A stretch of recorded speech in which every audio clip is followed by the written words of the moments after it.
there's no way. I'm already so still burning. So hold me close now, baby. I do what I'm told, still learning to take my chances, to take my time, to keep on dancing, to walk that line, yeah. You got me shifting the paradigm, no longer wishing, you're my lucky strike. Love the way you ride, look into my eyes, say you're ready to go. $1 million life, yeah. We could roll the dice, act like you're surprised, but you already know. Oh yeah, got lucky overnight. Jackpot when I got the invite. Let me wrap my arms around you, cause I can't go home without you. And my heart just vibe with you, babe. Wanna go sky high with you, babe. Gotta bring you close to tell you that you're my lucky strike. And I got to tell you, if you didn't know, then I got to tell you that you're my lucky strike. And I got to tell you, if you didn't know, then I got to tell you that you're my lucky strike. Cooler than cold, I'm all in. So load up the dice, so heavy. The way that you roll, I'm falling. So I never fall, I'm ready to take my chances, to take my time, to keep on dancing, to walk that line, yeah. You got me shifting the paradigm, no longer wishing, you're my lucky strike. Yeah. Love the way you ride, look into my eyes, say you're ready to go. $1 million life, yeah. We could roll the dice, yeah. Act like you surprised, but you already know. You're my lucky strike, and I got to tell you, if you didn't know, then I got to tell you that you're my lucky strike. And I got to tell you, if you didn't know, then I got to tell you that you're my lucky strike.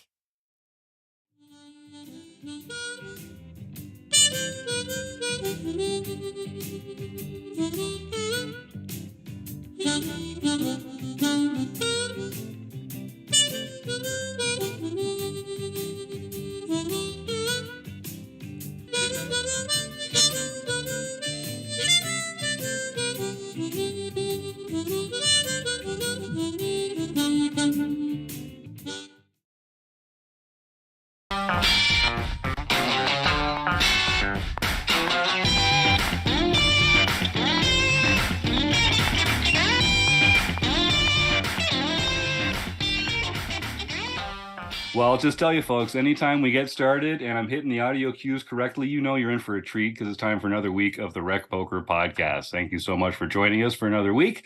I'm the luckiest guy in the world. I get to hang out here on Monday nights live on YouTube and talk about poker with my poker friends. My name is Jim Reid. I'm Bluffsterini in the home game and at RecPoker Jim on Twitter. I have to thank our sponsors, the Running Aces Hotel, Racetrack, and Casino. One of the reasons I have to thank them is because most of what we do here at RecPoker is free. We're a largely volunteer-based organization, and most of what we do, you can get involved with without spending a dime. We have a fantastic premium membership here as well for only $15 a month. And if you go over to rec.poker, sign up for that free account today with an email address and a smile. That's all it takes, but we require both. And then you can kind of unlock all the amazing stuff we do around here. There's premium members, like I said. We got a new one this week. I have to thank William Besant, who got involved. I think they picked us up through a friendly conversation on Reddit. So we get folks from all over. I'm excited to get to know William a little better. And the only other people that you really have to know about are the members of the RECing Crew. You get used to hearing my voice on the show on Monday nights, but I'm just one of the people on the leadership panel here, the folks that make it all happen. Everyone here is a RECing Crew member, and if you want to find out more about me or the rest of the RECing Crew, you can go to rec.poker/crew, but just listen up because you're going to meet a few of them right here as well. Well, I'm Chris Jones. You can find me 5B5 on Twitter or 5x5 in the PokerStars home game. And I am John Somsky. I am Poker Geek MN everywhere. I'm Rob Washam, and I'm Rabman50 just about everywhere. I'm Troy Chapman, and I'm Chapo Australia in the home game. We're also joined by the one and only Roger Schutte. You've heard his name mentioned on the podcast before because he pitches in behind the scenes to help us out with so much of what we do over here. Roger, I'll just say if you'd like to share your handle in the home game or tell folks where they can get a hold of you, feel free to introduce yourself to RecPoker Nation. I am Graphic16 everywhere. Look out for him. He's a recent winner too. I know we're going to be shouting out his name on the at the back end of the show as well here. Without further ado, like I said, this is the Monday night, the chats edition of the podcast. Every week we interview a different person of interest from the poker world. I'm very excited to be welcoming Brendon Rubie on the show tonight. So Brendon, first of all, just thanks for joining us here on the RecPoker podcast. Yeah, you're welcome, Jim. It's an absolute pleasure to be here, and I'm already impressed by the depth of what's going on here with RecPoker. So excited to be a part of it. Well, that's saying something. So if folks don't know Brendon, you can probably hear from listening in. He's another one of our Australian friends. We've had a couple Australians on the show recently. Troy Chapman, who has been a great RECing Crew member here for a while, has been really banging the drum down there. And you've been around the block, man. So if people don't know about Brendon, he's a very successful player. He's done coaching. He's the host of the Mindset podcast as well. So there's all these different ways that we could kind of like put you in a box, Brendon. But how do you like to define your own space in the poker world? And where should we be talking to you from the point of view from? Yeah, look, I mean, my role has changed over the years in the poker world. I'm almost 33 now, even though I still look probably 18. And I started out as a player, and really pursued a career in just playing full time for the good part of 8 years, and then started to coach more fundamental stuff. So about 2015, I went to more of a coaching role, more just fundamentals and stuff. Then I just went more into the mindset field and upskilled myself in counseling and coaching, just to learn about psychology, because I really learned that when I was coaching people, so much about the game itself is about how you approach yourself psychologically, emotionally, and mentally, and all that.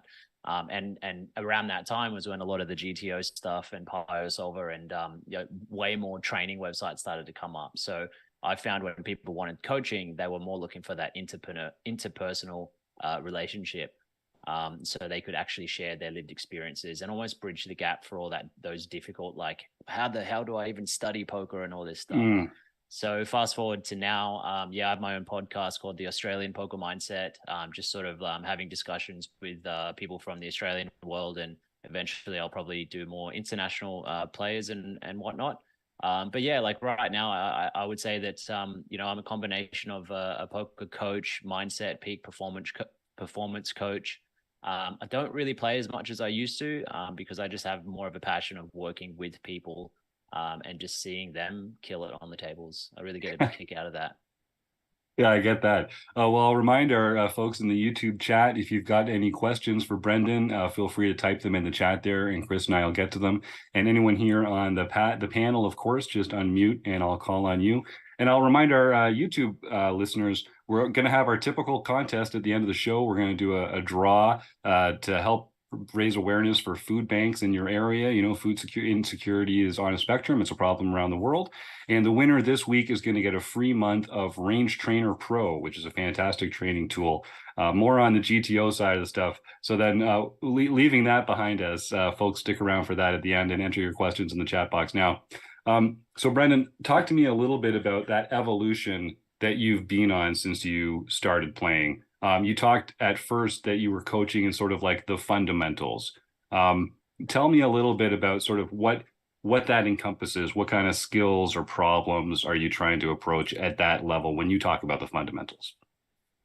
Yeah, well, I mean, when I first started doing it, and this was probably 7 or 8 years ago now, I remember meeting with my very first ever student, and I was so nervous, and I was like, what the hell do I even prepare? Like, where do I even start someone? Do I talk about bet sizing? Do I talk about, stack dynamics? Do I talk about early stages? I just had no idea where to start. And so I did all this prep and everything. And for the good part of probably the first year of coaching people, I really put all this emphasis in coming to the session with all this content.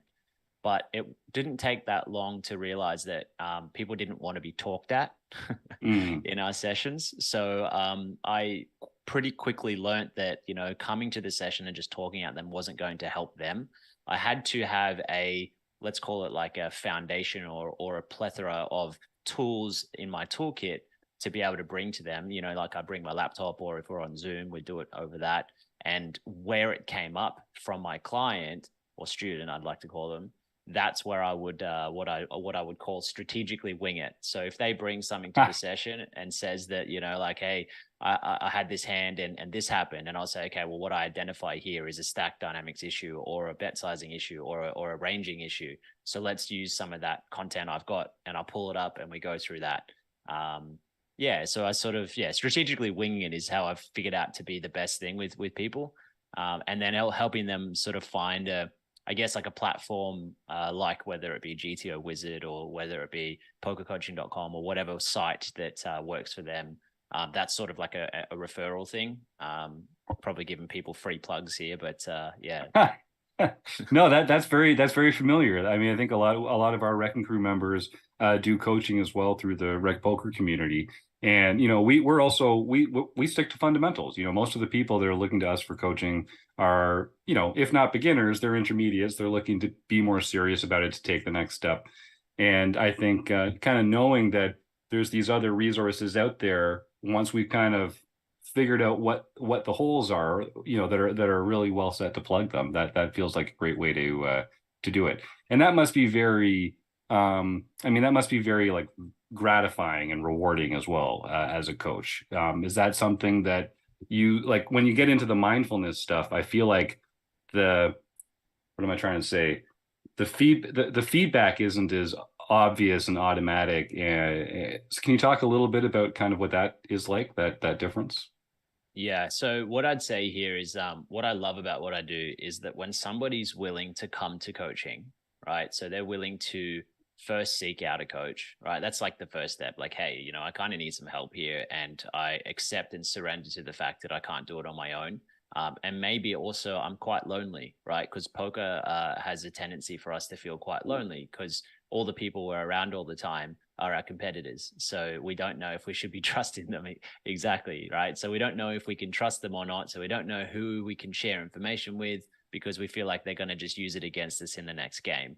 So I think getting a coach is a tremendous idea because, you know, then you can have somebody who you can talk to, who you can trust that it's also going to be confidential, so that way you can truly sort of unload who you really are and what your true experiences are. So when somebody comes to me for coaching, they've already done what I would say to be probably 50% of the work. And that's that willingness to change. That's that willingness and openness and vulnerability to say, hey, look, I've got some leaks and I want to plug them. What people don't realize when they come to me, I think, is they think that they're going to come and get all these answers. But what tends to happen is they realize they probably come with one issue and end up with 10. Yes. And I don't give them an issue that doesn't also have a pathway to the solution, right? And when I say pathway, I mean that people have to find their way on their own, right? Like it's not for me to say who someone's where someone's true leaks are or true character challenges are, right? It's up to them to bring them to the table. It's for me to sit here and reflect on what they're going through, empathize with them a little bit, right? And, you know, I think they can get a true empathy through me because I did have so many years playing at such a high stake level and also for volumes that were just insane. I reckon I lost 10 years of my life probably with all the online days and all that sort of stuff. So, you know, they can know that if they share something that was painful or whatever, I'll have similar things to share that could make them feel, let's say welcome in that space. So yeah, that builds a lot of trust and a lot of rapport, which is the next phase to whether the coaching relationship is actually going to work, because they need to be able to trust me. They need to be able to know that I'm understanding all the things that they might bring to the table, right? But the confidentiality is that they can say things that they may not tell anyone else, right? They may not tell their family, they may not tell their partner, their friends, or whatever. So they have this safe space to be able to explore true, deep emotions that poker triggers. Because as much as this might sound a bit like kind of cliche, we're all sort of carrying this inner child inside of us from all our childhood experiences and everything. And poker is such a perfect but dangerous scenario or platform where it triggers us. You know, you might have everything from somebody 3-betting you too frequently to people saying things on the table, or you multi-tabling online and just, you know, having things trigger you in all different ways. And that little inner child starts to lash out because we haven't dealt with certain things. So I need to have that relationship with my clients so they can feel safe to be able to explore that, so then we can know what to do with that. Yeah, and I like you opened this talking about people kind of making themselves vulnerable, and we use that language here on the show all the time. You know, when people open themselves up to criticism, you know, that's when they're first able to really make those strides. And, you know, you can't ever get better if you only talk about things that you are good at or that you already know the answers to, right? Yeah, I love that. And look, you know, like I think people also have this sort of binary view in poker that, or black and white thinking that there's a right or wrong way of doing things. And there's just not, you know, there's obviously, when you look at EV and making profitable plays, like there's a range of things that are going to be more or less profitable. But again, you know, everyone's in such a subjective experience when they're playing poker that when someone brings a hand history to me, most of what goes on in that hand history is to do with the history or the dynamics of what's going on between you and that player or you in that tournament. And so that's a subjective experience where we need to explore that for me to then be able to give adequate feedback and some sort of, you know, direction with that. But yeah, I think it's a really powerful space that I can provide for people. And yeah, to come back to what you originally said, it is very rewarding. It's certainly very challenging at times because some people are resistant at times, thinking that they might already have all the answers or, yes. you know, or maybe they think I'm going to give them these black and white answers. But yeah, it's more complex than that. But the thing I'll finish on with that part is that it's just kind of exciting because it opens these pathways that get people. I find that people end up like leaving my sessions or leaving my coaching, you know, dynamics, feeling really motivated, like excited again. It's almost like it reignites the poker in them that they kind of lost because they were losing too much or they were just not playing that well or whatever. Troy, you unmuted there. Why don't you jump in? So, hey, Brendon. So for those who don't know, I've done a bit of coaching with Brendon on a bit of an ongoing basis, and I'll waive some confidentiality stuff here. So I think when we did it, we could use a real life example here of something that we uncovered when Brendon and I were doing the coaching, where was my relationship with money based on what I do for a living, which is financial advice. And I had real trouble either putting people in a position where they would lose money or me over risking losing money. And I think that's an example that I think Brendon might be able to talk to a little bit, where it was something very left field, because most of the people who do this, if we go past a poker machine or a slot machine for the States, or we go past a craps table, we're usually happy to throw money at it. Yet I can't stand doing that. And yet I'm addicted to a game that's basically in gambling. So, Brendon, could you talk a little bit about that as something that was a little bit left of field that you were able to identify and what I was doing? Yeah, for sure. And look, you know, obviously, I guess this is with your permission here. And you know, the confidentiality thing, I always tell people, you know, from my end, it's completely confidential, but from your end, you know, you have full reign to tell people you're getting coaching and whatever happens in the session, right? It's because it's your session. So with your permission and that the vulnerability around that, let's use that word again. I'll go ahead, right? So yeah, look, I mean, that was a very unexpected thing that I think came up for probably both of us after. It probably wasn't until the 4th or 5th session that sort of really came to light with you, Troy. And, you know, that relationship with money certainly came out in your game. You know, when I was looking at some of your hand histories and things like that, and you were discussing your experiences. Yeah, I definitely saw this connection between, you know, firstly, the fear around making, let's say, high variance decisions or you know, like taking lines that were sort of messy in the game. I think, you know, sometimes when you, let's say, pull off a triple barrel bluff, it's almost like you disrespect the game or you disrespect your stack or you disrespect your buy-in.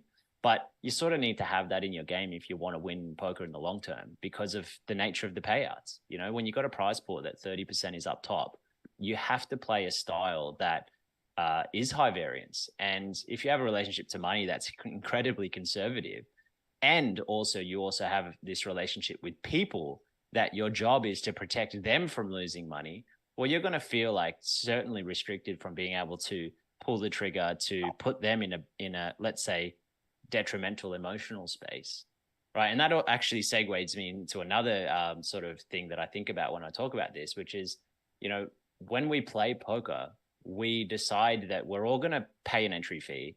We're all going to get into this game, and we have full reign to do whatever we want to each other.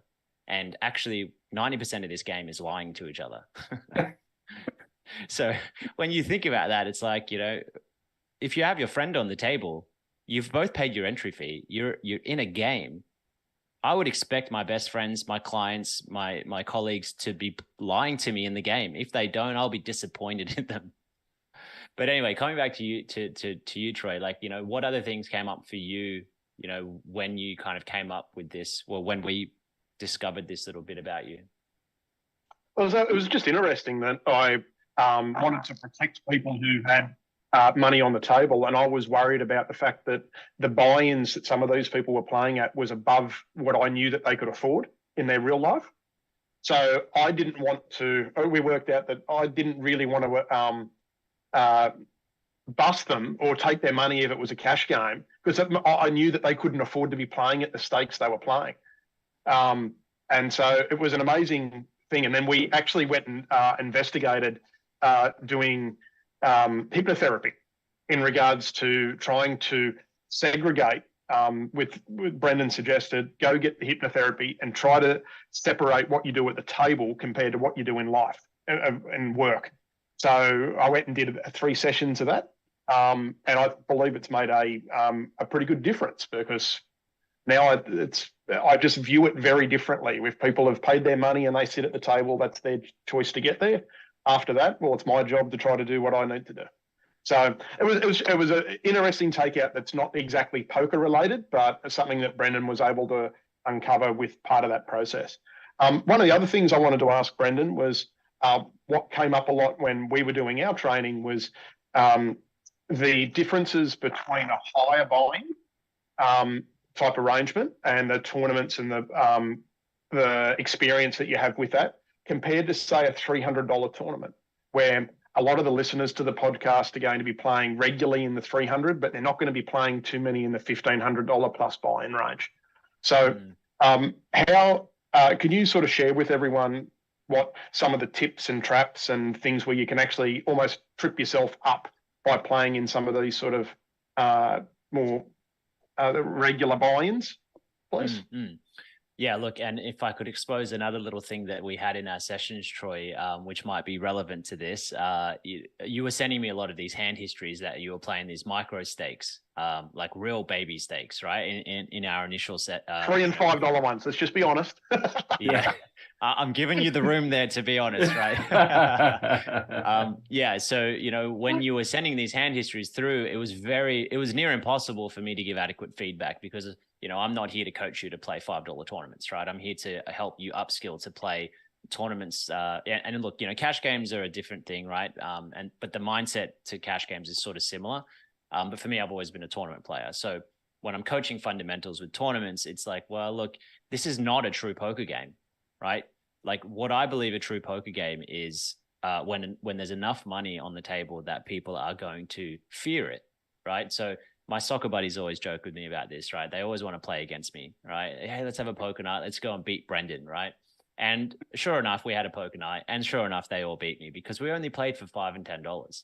But if any of them put $1,000 on the table, I would destroy their soul, right? Because it's a game of consequence, right?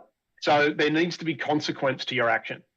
And if there's none for $5, there's just none, right? So it doesn't really matter. I can reload, go again, and do that 20 times tonight compared to a $100 buy-in. Yeah. People act and look, differently. Mind you, I've played some 10K tournaments where people treated it like a $5 tournament. So jumping up stakes doesn't necessarily always mean that they'll respect it, right? But this is where you have to be hyper vigilant and pay attention to each individual player and how you believe they view the game and respect the game, or how deep their pockets are that you might think, you know, based on the way they talk, based on what job you think they have or whatever, right? This plays a significant part in how you're going to play your hands against these people, because this is not GTO. This is far left field from GTO. This is your exploitative stuff coming out.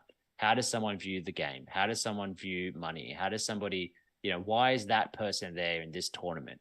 That's what's going to help you understand how you're going to combat those types of players, especially when you get to the back end of a tournament where you have, like, you know, like when you're nearing the money, you got ICM issues up for grabs and all those types of things. Some people it might be the end of the world if they bubble. And for other people, it wouldn't even be a drop in the ocean. So it's really, really important. Yeah.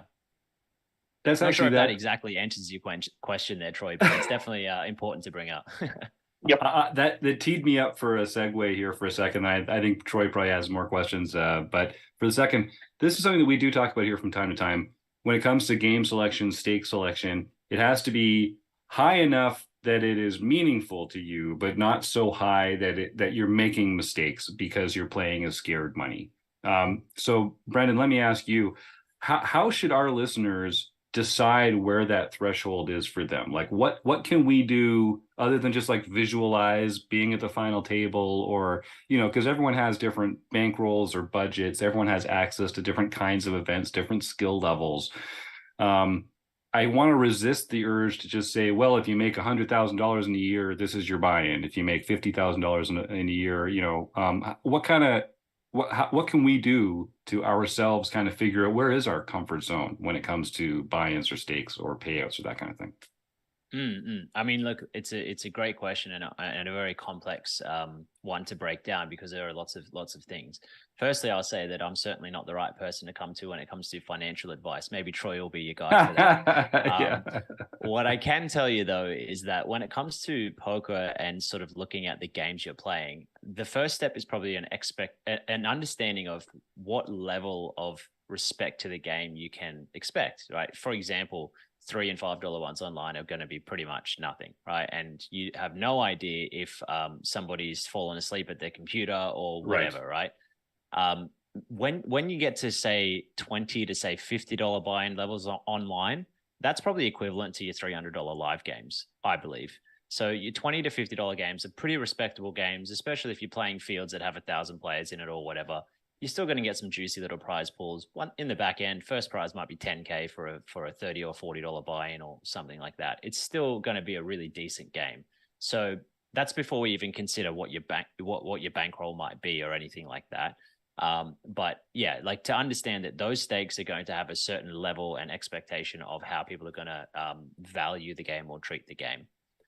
Then when you go from 50 to say $200 buy-ins, that's where it starts to get really quite tough, you know, and people are going to be playing at a pretty high level. You can expect them to be probably using, you know, their HUDs, right? They're going to be studying the game. Like that's where it does get a bit higher. And then, you know, when you start going higher than that, anything higher than 200 online, I would consider actually, probably this would be, you know, people would argue against me here, but they're your nosebleeds in tournaments these days because of the quality of players that are in them. So yeah, I think when you look at that, that's the first thing to understand, to know what game you're getting yourself into. The next step is the money management and bankroll management side of things. Everybody has different views with this. Some people set aside only poker money and they never touch their real life money or other business money. Some people kind of convolute the two. Again, I'm not here to give tips on that, but what I will say is that when it comes to tournament selections based on your bankroll, the best tip I would ever give is to not play a tournament that first prize is bigger than your bankroll. So what that helps for you is it helps you also choose player field. People don't often talk about player field when they think of bankroll management and tournament selection. So for example, if you're playing $22 tournaments and you have $200 in your bankroll, obviously you got about 10 buy-ins there. You wouldn't be playing tournament sizes that have 1,000 people in it, because there's so much more variance in that. But if you only are playing sit and goes, it's like, well, you only have 8 plays to beat. So that's sort of an okay little bankroll to get going, right? So that's a good, like really easy calculation to figure out what variance your bankroll can handle. I really like that answer about not entering tournaments where first prize is bigger than your bankroll. I have never heard that way of thinking about it, but I can see why that would be a good strategy. I know Chris has a question, but one more for you from me before we get there. So you've played in a wide range of different stakes and different buy-ins and that kind of thing. Can you tell us a little bit about sort of like what are the strategic differences or techniques that you might employ at like a $300 live tournament versus at a $1,500 live tournament or a high roller or something like that? It's easy enough to say, oh, well, this one's full of regular recs and, we're going to, well, you tell me, I don't want to put words in your mouth. The two different levels of play. How do you adjust, or how would you tell other people to adjust? Probably the first thing to consider is that obviously the lower the buy-in, the worse the structures are going to be. That's a pretty significant one, right? They just don't have really deep structured tournaments for like lower price points, because casinos and operators just don't have the manpower for that. It costs them a lot of money to have dealers, and it costs them a lot of money to have venues to hire. And if it's a casino putting the game on, you can sure as hell hope that you can sure as hell bet that they would much rather a cash game be going on than a tournament game, right? Because of the rake they can make. So that's the first consideration of, okay, well, the buy-in, you should really be looking at the structure of the tournament first and foremost to know how to make your adjustments going into it.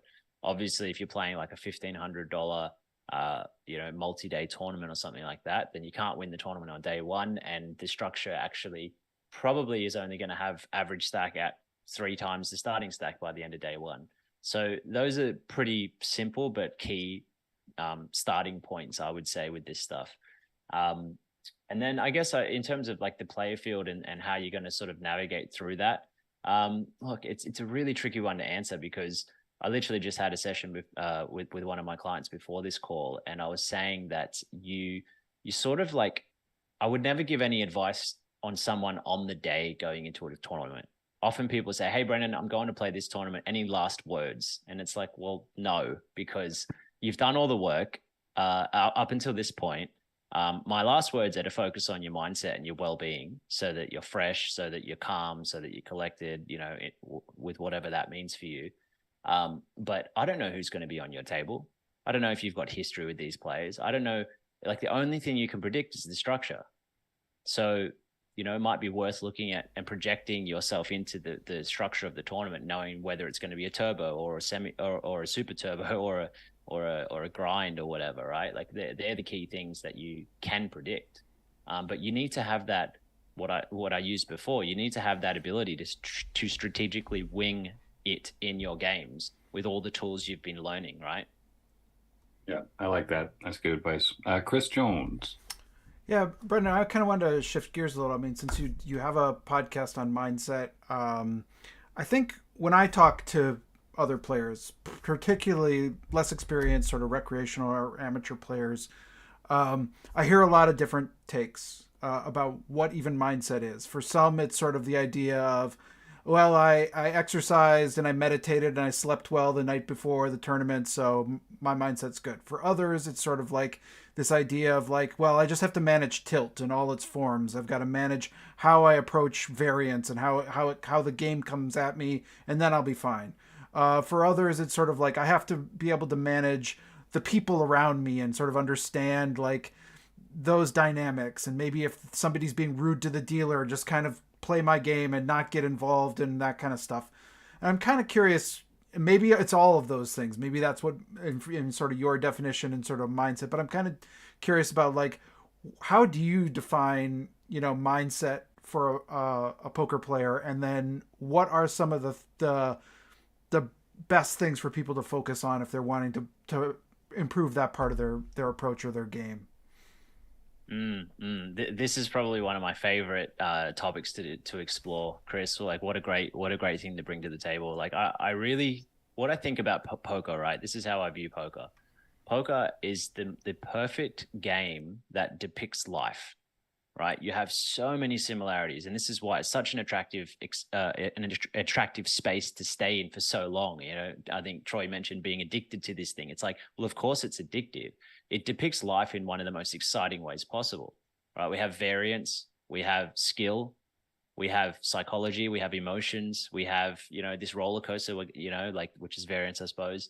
You know, and it maps it all out in this field that's kind of fun and attractive for all those reasons. And then the key thing here is when you win, you're getting rewarded by money.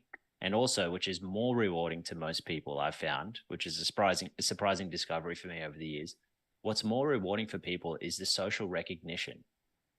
So that's the difference between what Stephen Kotler, who wrote The Art of the Impossible, called intrinsic and extrinsic motivators.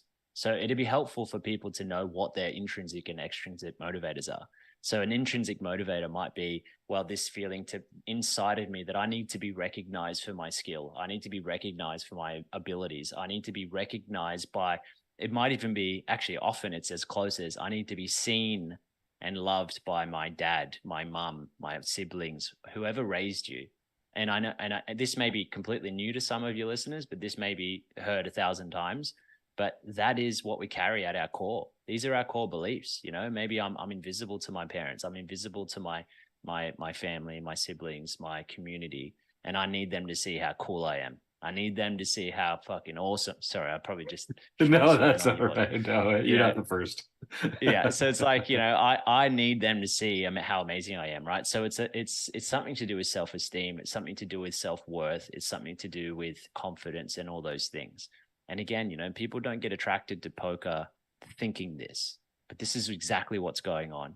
And Chris, you just mentioned all these things that could happen on the table that, or in the game, that happen to us, but that they're the triggers, right? The triggers of sitting down and playing and having these experiences happen that make you go on tilt or make you make decisions that are irrational. Because, you know, now we're tapping into like a biochemistry thing, right? So as soon as you get triggered emotionally, that's going to override any rational brain.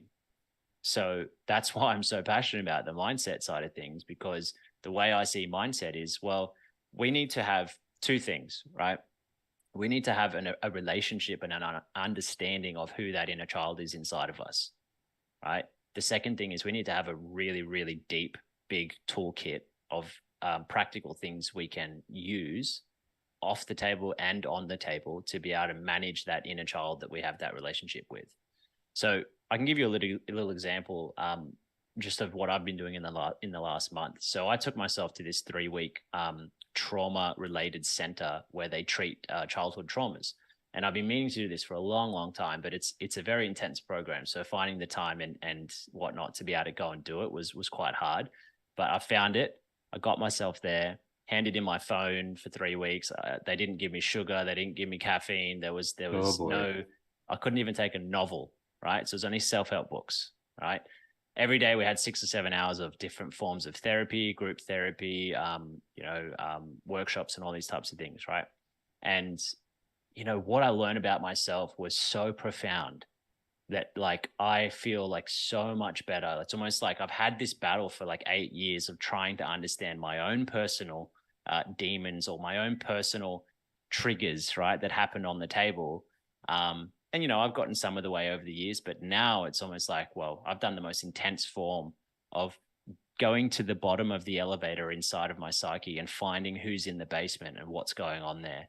Because that little guy in there is usually a little boy or a little girl, right? Like those childhood experiences are getting re-triggered in poker. And it's very, very helpful to know what's going on there so that you can know what to do with it. Does that answer your question there, Chris? Yeah, Chris is muted, but it sounds like he sounds like we were on the right track there. That's great. In fact, we got a comment here from the YouTube chat from Arnold Barron saying he's got a million questions, but we should do a whole nother show and just talk about strictly the mental side of poker because it's the hardest part of poker to deal with. Yeah, absolutely right there, Arnold. And Brendon, do you feel like at this point in your career, you're like, how involved is the actual like poker strategy element of what you're talking about? How relevant is that, and how much is it just sort of like the meta game and the way that you approach competition and performance and that kind of thing? Look, I would say that if anyone's sort of new or halfway through their poker journey, let's say, and sometimes time is not really the best factor of measurement here because it's more about how much time you've spent playing rather than time itself. You know, like the person who's grinding 4 days a week of 8 hours versus 1 day a week, one tournament a week, right? Like some people I work with, it's like they play one tournament a week, you know, and then they think that after 2 months they should have results. It's like, that's only like 8 tournaments, right? Right. So what you do in that time is so important. So what I would say here is probably like 20 to 30% of your game really should be a decent foundational understanding of GTO. So this is what I would say is your ultimate defense. So it's almost like if you were being trained as a boxer, you don't learn how to start throwing punches straight off the bat. You got to learn how to protect yourself. So you learn how to protect your face, your body, you know, all these movements and stuff. That's what the foundations of GTO are. So what I mean by this is quite simply, even though it's complex, all your starting ranges at different stack depths, all your big blind defense stuff, all your 3-bet ranges versus certain things, and then identifying different types of board textures and how that matches up starting ranges, and then how we're going to basically go through that process, right? So that's sort of your 20 to 30% foundational stuff, because that also entails a bit of exploration around bet sizing and whatnot as well. Once you have a pretty decent understanding of that, and you've gotten leaks out of your game, such as like limping too frequently or calling raises in horrible positions with shorter stacks and, you know, things like that. Once you sort of have those things, which are 20 to 30% of your game, the rest of it starts to become more exploitative, because when you start to get to, let's say, back end stages of the tournaments, or even like if you get to turn and river situations, that's where a lot of the information is kind of out there. And now it's about how you've really identified how you can exploit the other person. So it becomes about exploitative. I think this is my hypothesis at the moment with poker. I think we've gone from, let's say 2010. I don't know how many of your listeners were playing poker then, probably all of them, but 2010, it was very pre-flop, a lot of pre-flop aggression, 3-betting, 4-betting, 5-betting. Like I remember games where I was putting in 5 and 6 bets with like, you know, king 7 and stuff, you know. So monster. Then it went very post-flop, because people were realizing how much variance was in this pre-flop game and how spewy it kind of was for our bankrolls. Around 2014, 2015 was when all the GTO solvers and stuff started to really come into play. And then that's what the game's been kind of focused around. But I think we're doing a full lap, and I think we're getting back to exploitative play. It's back to small ball, back to exploitative play. People are checking back flops a lot. People are betting like 10% pot as a C bet, and things like that. So I think it's good news actually for poker, because it comes back to the exciting person versus person experience rather than robot versus robot.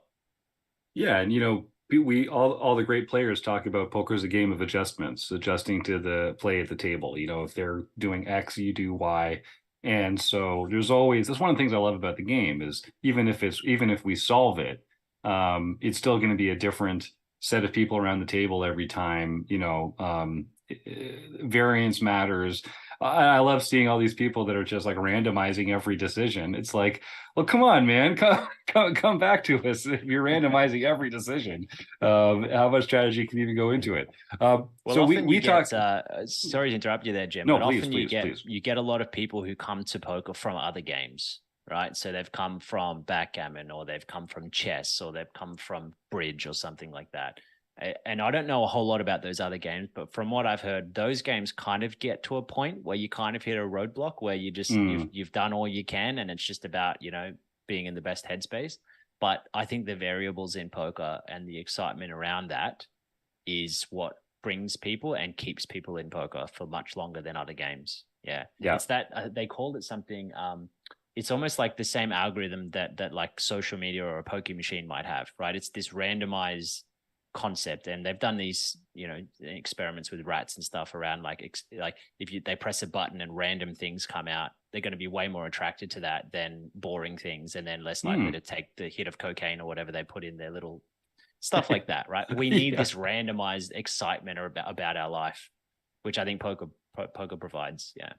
Yeah, and I think it's that mix of sort of the math of probabilities, but also the chance of probabilities. You know, like even getting yourself into a good position. You know, aces lose pre-flop all the time. You know, it's just not one of those things that you can kind of just get bored and count on all the time. So you mentioned sort of starting with GTO as defense. I'll just remind our audience, we're going to do our food bank raffle in just a few minutes at the end of the show here, and someone's going to win a free month of Range Trainer Pro, which is a fantastic tool when it comes to drilling for ranges and that kind of thing. We mostly talk about no limit hold'em here on the show. That's kind of the mainstream poker game. Is most of your experience in no limit hold'em, or do you dabble in PLO or other mixed games, that kind of thing as well? No, look, I pretty much stayed in no limit hold'em. I did last year. I did win a small PLO tournament here in Australia. There was only like 40 people, but yeah, I mean, if I'm playing PLO, it's more of a I'm just the fish, kind of like dabbling. Right. Yeah, I mean, I understand pretty well what's going on in PLO. I just sort of, I don't know, it's a bit of an outlet for me. So I'm certainly no one to look to for other games. I've always kind of wanted to, but they never got like bigger or exciting enough that, you know, Hold'em was just the thing to stay to for me.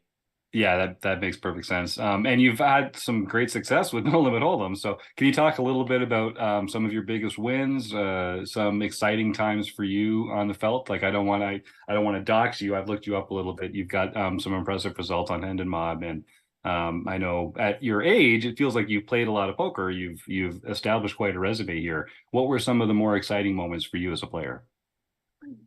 Look, I'd probably say I would say that I have two like significant, really big highlights, and that's not necessarily just because they were for the biggest amounts in the tournament, but more just the experience around it. So the first one was about 10 years ago now. I was 22 and I got heads up with Timothy Adams in the 4max tournament at the WSOP. The 4max format only really happened for a couple of years in a row, and then I think they realized they just didn't have the dealers and the manpower to run the tournament like that with only 4 on each table. But man, that was a visceral experience. Like it was you know, at the final table of 5, it was like an unofficial table. It had like Tony Gregg. I don't know if anyone remembers him. I don't even know if he plays anymore. We had Timothy Adams. We had Greg Merson on the table, who was also, that was the year he won the main event and the 10K 6 max. So this, you know, here I am, this 22-year-old kid on the final table, you know, with all these like pros. And, you know, 4max is a pretty raw form of poker. I remember we were so deep stack, like we were like 100 big blinds deep going into the final table because chips were just constantly flying. We're in a stage of the game where there were pre-flop action was a significant part of it. So like it was a deep, long final table. We're on the mothership, you know, in Vegas, like the main stage. I had some friends and stuff from Australia there, Ray and me, you know, and then people at home were watching, and you get this overwhelming support from people in Australia. We have a really cool community here, which I'm sure Troy can vouch for as well, where, you know, if someone's doing well, you know, out of our country, we all get on the bandwagon, even though that person's probably crushed us in tournaments in other stages. It's really cool. So that experience was really cool. I got second in that to Timothy Adams, and you know, it was such a huge result. It was for like 250,000 US or something at the time. Amazing. And first, you know, was the bracelet, right? Like that's the dream. That's the gold medal for us as poker players. And I always really strive to go for that. And so to get that close and not get it was pretty gut wrenching. But it didn't take long for me to settle in my victory anyway for second. So that was really exciting. That was definitely a highlight. And then the second one happened about 5 years later here in Sydney, in my hometown here. There was a WSOP circuit tournament. Actually, it was 2016. They had the same circuit in December, and there was a 5K event which had about 230 people in it, which I finished second in. Oh. So I got second in that for 180 or something, which was kind of cool, but also like I was a bit disappointed because the guy offered a deal and I didn't take it, and then I lost. And the next year, I was blessed enough to have a run again in the same tournament. It was about the same amount of people, and I managed to win it. So yeah, so the next year I got back-to-back final tables, second one year, and I won it the second year. Wow. I also didn't make a deal, but won it this time. And actually, the reason I didn't make a deal, which makes the story even kind of funnier, was I kind of thought in my character I had matured right? So I said to the person, heads up, I'm thinking to myself, I'm not having what happened to me last year happen again, because it was about 100K difference. So I offered a deal. I remember saying, hey, do you want to make a deal? We'll just, you know, do ICM or whatever. And he was the one who said no to me. And then I kid you not, in the very second hand, I had queens, he had jacks. We were all in for like 60 big blinds each. And I flopped a queen, and that was it. No. I thought it was going to be a 5-hour heads up battle. Yeah. Yep. Yeah. So, and the best part about that as well was because it was in my hometown, I didn't have people messaging me. People were there. I had my family were there. I had 3 of my siblings there and partners, and that was really special for me. That's great. And good for you for being able to bounce back like that too. Like people talk, I don't think people understand how crushing it feels to come in second in a large poker tournament. They're like, oh, cry all the way to the bank, Mr. $200,000. But like only one person gets to leave the poker room really smiling. I think, yeah, Chris, is that a similar? I don't know, Brendon, if you probably have, because you've dived into psychology and stuff, but there's a whole phenomenon about the silver medalists. Are you familiar with this? The kind of silver medal phenomenon that if you ask Olympians like years later, the gold medalists are obviously really, really delighted and happy. The bronze medalists are like, you know, overjoyed because they were one place away from not medaling at the Olympics. But silver medalists have a much more likelihood of having depression, and they struggle with like the thing because they were so close to the gold or whatever. So like that is a real dynamic that people have to wrestle with, that kind of like that second place thing. Well, look, I haven't heard it in that analogy before, but I am not surprised, because what that is associated with is grief, right? So you've got this grief around, I got so close to an experience, and it's almost like your body, your heart, your mind, your soul has believed that you've won it. And this happens in poker a lot, by the way, even to the point of entering a tournament. I still have this. If I enter a tournament, I expect to win the tournament. Anything less and I am in pain, right? So we have this, like, it's almost probably like the gambler's fallacy, right? But yeah, I'm not surprised to hear that, Chris, because yeah, if you come second, you had something almost psychologically and physically and emotionally, and then it gets taken away from you. And it's big, because, you know, you spend years and years, and you're the only one who knows all those hours you put into grinding, and all the heartache and all the difficult conversations with your partner and your family if it doesn't go well, and all these things. And then you get so close to a huge result like that. And for some people, it may be a once in a lifetime opportunity for a result like that. So you may never get an opportunity to redeem that. But I want to leave your listeners with a bit of gem here. If that ever happens to you, or if that's something that you feel fearful of, just know that the people who get those gold medalists, the gold medal or whatever, it's very hard to stay motivated after that. If you get your silver medal and you feel this like, oh, you know, depression, and use that as a catalyst to push you forward, right? Use that as something to, it's almost like that inner child, right? Like, make friends with that, like become close to that. Don't push it away and then sit there for years and years in this depressive catatonic state, right? It's only going to hold you back. I actually believe that coming second in things will help propel you to achieve more of those experiences and just have a better character development. So it's painful, but it's something you can use as a catalyst for sure. I like that. Well, in the game of poker, just like in the game of life, you know, we're always trying to ascend. You know, we haven't passed the finish line yet, so there's always an opportunity to be better and to do better. And we've always got that to look forward to. Well, Brendon, this has been a wonderful conversation. I know I've picked up some gems here. Why don't you tell folks, just don't be shy. Tell folks where can they sign up to work with you? Where can they learn more about you? How can they subscribe to the podcast? I think some of our listeners are going to want to get more Brendon Rubie in their lives. So let's make it real easy for them. Yeah, cool. Look, I mean, I love that you say more Brendon Rubie. What I like to view as myself as more of a channel to what they can get more out of themselves. So to be like, if you subscribe to me, you're actually subscribing to you, right? And I'm just a portal to help you, you know, guide you on your own journey. Yeah, look, so you can go just, to my website or email address. So it's brendonrubie.com, BRENDONRUBIE. And that's my Gmail address as well. So brendonrubie@gmail.com.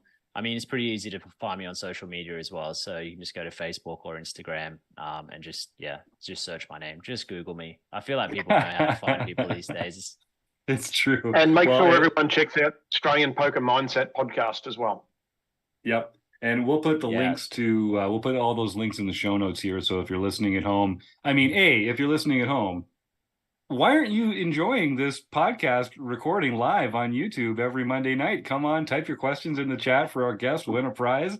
But since you've made a different choice and you're, commuting right now, or you're painting the side of your house, or whatever it is that you're listening to this on audio afterwards, you can just head on over to the show notes and you can click those links and get a little more of Brendon Rubie being a portal for your own better self, recursively, infinitely into the future. All right. Well, Brendon, thank you again. This was a real treat. I hope we get to cross paths again soon. And if it's not over here, it's going to have to be over there. So we'll make something happen sometime soon. I'm looking forward to it. Thank you so much. And thank you everyone at RecPoker. It's been an absolute pleasure. It's nice to be on the other side of a podcast and know what that feels like, actually. So yeah, thanks for having me. I appreciate it. Cheers. Well, I'd say have a good night, Thanks, but Brendon. I know for you, have a great day. And I'll look forward to the next time we get to talk. Thanks, Brendon. Thanks, Jim. All right, so folks, we got a fun comment from Jack LaRue here saying, yeah, if you get second, John Somsky does not get to say your name on the podcast. That's a good point. I know that's a real incentive for a lot of our people in our home games here, to get that famous John Somsky shout out on the pod. So John, why don't we actually start with that? We'll give folks a few more minutes to enter the words food bank into the chat. If we only get a few, I think I'm just going to give everyone a free month at RecPoker, and we'll save that Range Trainer Pro until we get more people typing the word food bank in there, because the problem of food insecurity isn't going to solve itself. Lord knows typing the words into the YouTube chat, that's going to do wonders, folks. So while John's talking about some home game results, we'll let some people take one more crack at that. Thanks, John. Well, we'll start off with someone who doesn't really need to win anymore. His ego is plenty good enough. Gopher Boy TJM. Taylor Moss won the Mixed Game Championship Series on Wednesday the 8th, winning the Deuce to 7 single draw, no limit game for his first mixed victory of the year. Amazing. And yeah, Taylor, we're all thinking about you. I know you had a furry family member move on this week, and you're in our thoughts. And I'm not surprised that you were able to channel that into a fantastic performance on Wednesday night. Congratulations. Then Shamu 27-140, Roger Lamp got his first nightly victory for the year. Graphic 16, Roger Schutte, who's looking right here, right at me right now. We got back-to-back Rogers. Got his first nightly victory for the year. Amazing. Aussie 8 got his first nightly victory. Nice. Chatty Cat got his or her first nightly victory for the year. Isnma got his first nightly victory for the year. And none other than Rabman 50 won the daily mixed event for the first time this year. Yeah. Look at that. What was the game? What was the game? It was PLO. Wow. PLO. I didn't know you were a PLO hound, Rob. Well, you got to get lucky. Even a blind squirrel will find an acorn every now and then. Wow. Oh, that's not true, Rob. You've told me that PLO is one of your most commonly played games online. Yep, it is. Besides No Limit Hold'em, it's PLO. I don't play any of these other crazy games, but I do play a lot of PLO. That's awesome. Then we have Keck Geek. That's Keck Geek Senior. Got his first international victory for the year. And Michael Babker, got his first international victory for the year. And E. Anderson 85, Eric Anderson, won the LPP event. So he can contact Jim at rec.poker for his free month at Learn Pro Poker. Beautiful. Well, yeah, don't be a stranger. There's a lot of great stuff happening up over there. How cool is that? So a lot of friendly faces winning the home game series recently. That's great. And if folks, yeah, please, John. Well, I was just going to say, and, speaking of none other than Taylor Moss, the leader of the Marek Madness crew, keep in mind that you have just until March 1st to get your picks in for who's going to win Marek Madness. So go to bracket.rec.poker and you can put your picks in and then post them in the forums there, and the winner will get some sort of prize. Mm-hmm. And then join us every Thursday night. Join us every Thursday night in March, and you can watch the matchups. We're going to have commentary. I can see who's moving on. It's always a really fun time. So come join us. It really is. Yeah, it really is. If folks want more details, you can go to rec.poker/Marek. That's just rec.poker/MAREC.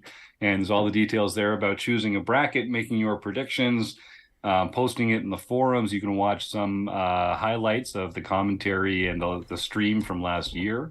And then, every Thursday in March, 8 o'clock Central, we'll be streaming that at twitch.tv/RecPoker. And that's going to be a lot of fun. So if anyone gets a perfect bracket, we are going to do some kind of wonderful prize. I don't know exactly what it'll be yet, but that's one prize out there. And then if no one gets a perfect bracket, we'll do a kind of lesser but still fun prize for the best bracket that made it through the most correct of all the ones, even if they don't make it. So that's going to be a lot of fun. Marek Madness, do come and check us out for that on Thursday nights in Marek or March. What else do we have coming up here that we should talk about? I think so. We only got one person typing the word food bank in the chat tonight. So Mary, I owe you an email already, Mary. So why don't you and we'll pick this up over email at some point over the next little while. And here, Chris, you unmuted there. I didn't get me one-sided dice with all my nerdy dice, so no, that's right. That would be a very nerdy die, wouldn't it? The old one-sided. You don't see that very often. Just choose a die and keep rolling it till you roll a one. Well, is there anything else that we should mention? You could just have Jim roll a die, and we'll. That's sure true. Get a you one. could have me roll any die, and we know we're going to get a one. Thank you, Mary, for typing that in there. I want to remind our listeners that we're in the middle of the Australian invasion right now. We've got a couple more Australian guests coming up over the next couple weeks, which is going to be some fun listens there. We've got some more prizes to give away. And I think I teased this last week, but we are upping the caliber of the prizes that we're giving away on the show here, thanks to some of our fantastic learning partners. Of course, a month at RecPoker Premium will be available for all of our community members and guests that come to show up. But if you are a premium member already at RecPoker, you're going to be able to win some pretty cool stuff, starting with this free month of Range Trainer Pro. So we'll put that on the table next month. Well, then I think I simply have to thank our sponsors, the Running Aces Hotel, Racetrack, and Casino, for everything that they do to support us. We're so appreciative. Our premium members that we could not survive without. Brendon Rubie was a great guest, and that's fun to talk to him. John Somsky, Troy Chapman, Roger Schutte, Rob Washam, Chris Jones, and you, the listeners. Thank you so much for all your support, and we'll see you again next week. Night, folks.